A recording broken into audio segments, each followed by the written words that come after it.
Kinda. You talked about Cole versus Lawler. I talked a little bit about Cole. What I actually did was I did a Mania, like looking at Mania because we're gonna watch it. Maybe. You're recording right now. Am I recording? Yeah. Sweet. Blooper reel. Yes. Outtakes. Whoops.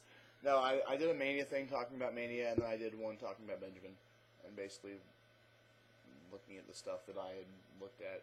It was cut short. It doesn't have all my wonderful, wonderful stats on it about racism in wrestling. God, yeah, I wish you had your stats with you. That'd be a great video. Well, I pretty much know them. I mean, if you want, I've got. Well, yeah, I mean. Well, okay. Well, what? We're doing one right now. Let's do it. Yeah. What do we got? We basically decided to go from a blooper outtake to let's actually talk here. Yeah. This might still end up a blooper outtake, but no one's gonna watch it anyway. Who cares? In the other video I mentioned it. So I like how you keep promoting our other videos. Yeah. Too. Well, in the other video we did. Watch our other shit. Maybe if you watched everything, you'd get the whole story. I've learned something from Vince McMahon. Really? Oh, hey, Samoa Joe and AJ Styles are wrestling. That's got to be good, right? Is it? It's probably one of their lower end matches because at this point Joe weighed 430 pounds. So Oh, wow. Anyway. Joe let himself go when he realized he no longer mattered to TNA management. Yeah. I would have too, though. Anyway, what I mentioned before was that when I was looking up the stats for the past 10 years, starting from the beginning of 2000, there have been, in that time, looking at the WWE Championship, the World Heavyweight Championship, whose lineage began in 2002. The current edition, yeah. Yeah,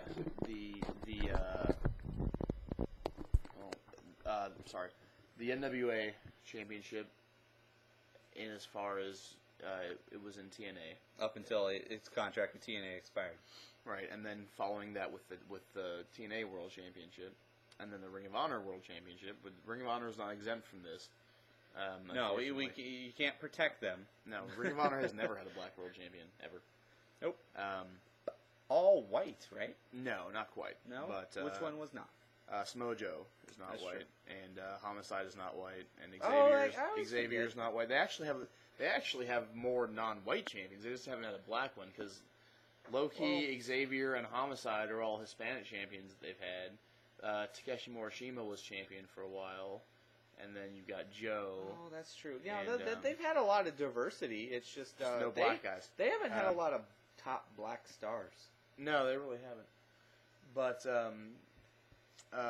so in that time, there have been 3 black world champions Since 2001? since the beginning of 2000. Oh, wow, okay. 3. Guess them. 3 world champs have been black. Booker T. King Booker, technically, but yes. Also black. Well, you gotta get the big one, man. Come on now. The Rock? There you go. Yes, he's black. No, I know. Okay. I'm just... And... Give me a hint here. Who's the third one? Give me a hint. Well, if you don't know this, then I would not be able to say definitively that you are aware of what's up. Ron the Truth Killings. Yeah, dude. He was TNA champion.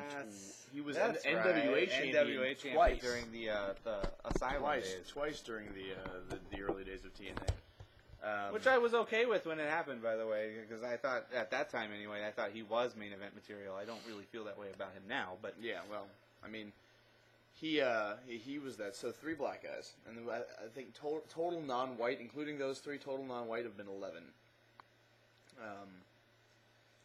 So then you're throwing in, what, Xavier? Xavier, Low-Key, Homicide. So 3 from ROH right there. And Joe? 4. Morishima. That gets you to 7. That's 8. Mysterio. 9. Actually, technically there have been 12, because technically Batista is not white. He's 10. Filipino-Greek. So 12. Great Khali. Khali, yes. 11. And then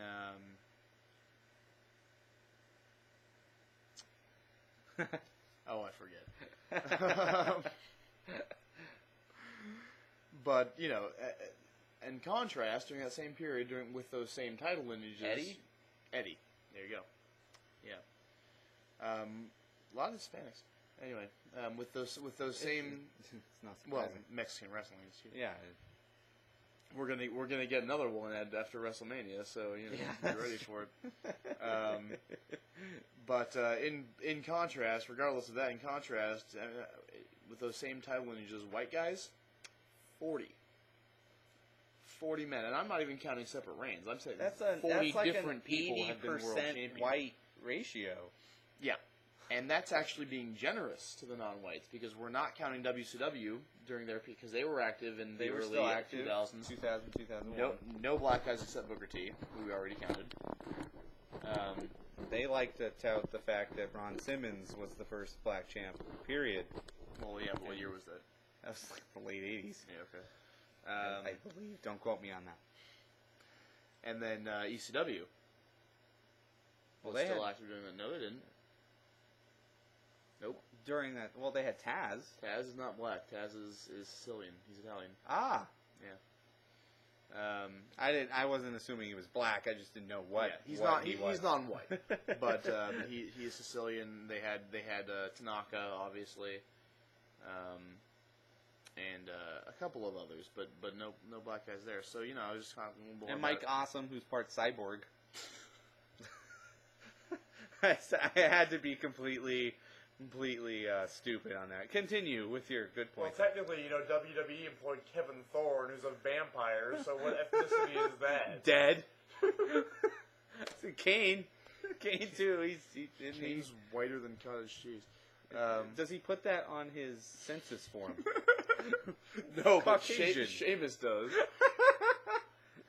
I mean, Try taking a photo of that guy. Jesus Christ, Oh, you want to talk about white world champions? That guy's transparent.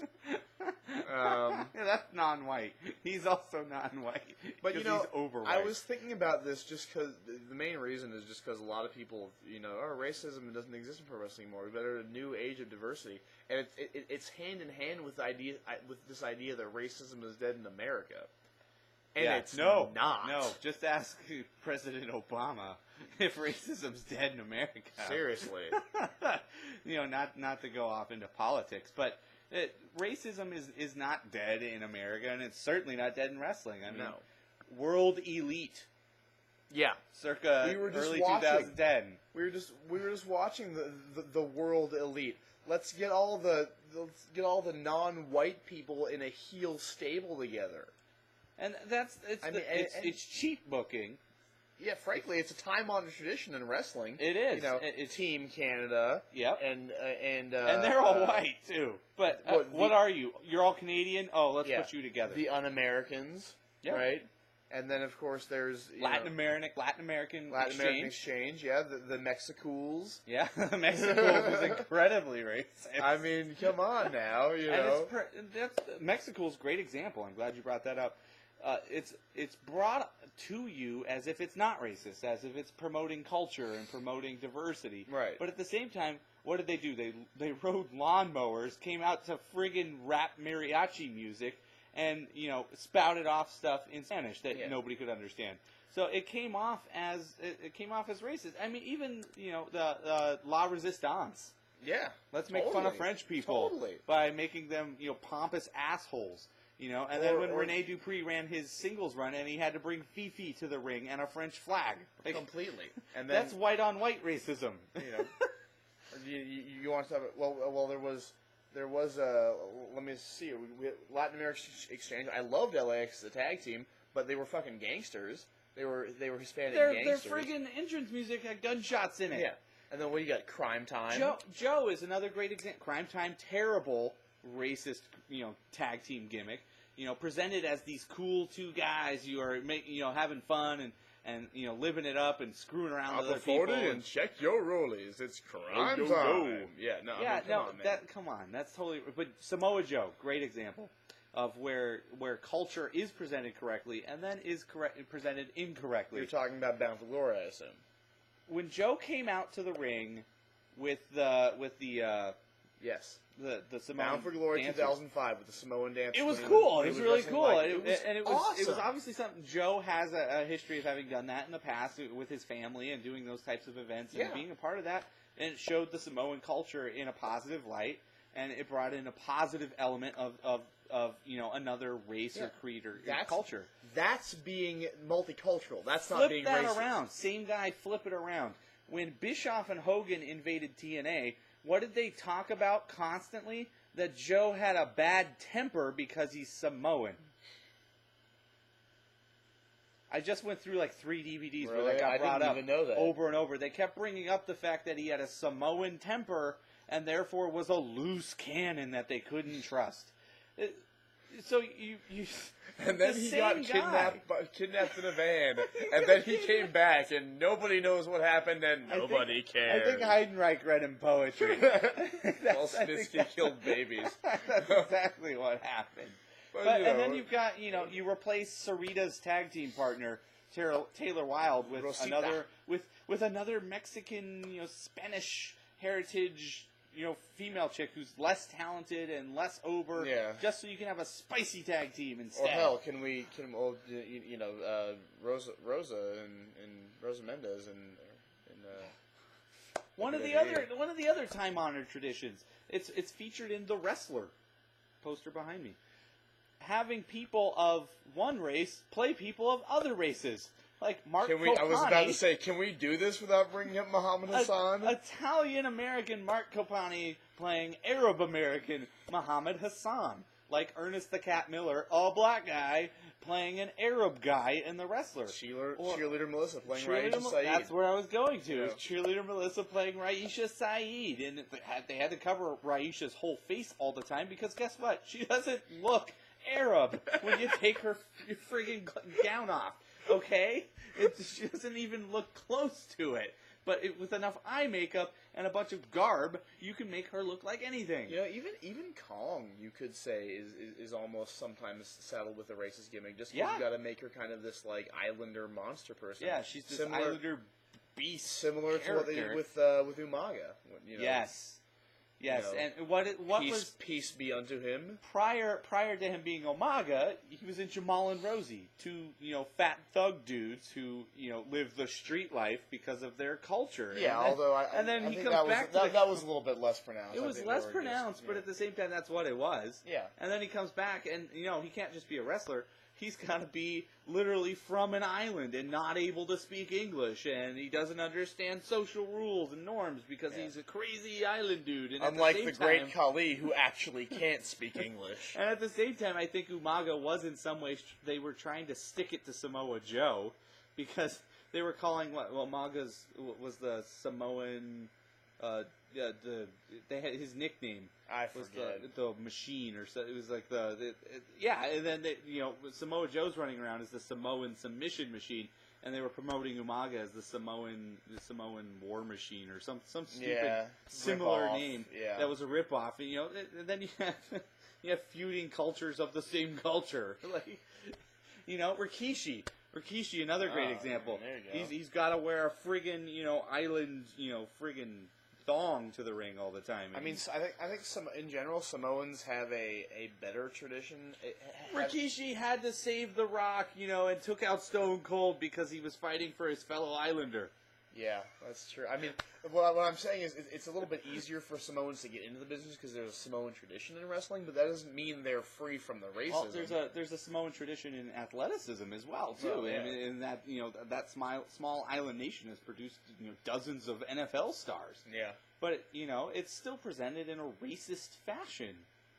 When all is said and done, they're not. Yeah, and Joe has come the closest to being a guy who's presented for being a legit athlete. And really, all this is the product of what so much bullshit in wrestling right now is about, and that's the fact that at this present time, the companies are all being run by old white men. We're not going to mention any names, but you all know who I'm talking about. Old white men who are traditionalists and haven't learned to move on, just like the people who are running the country. Well said, and a good place to end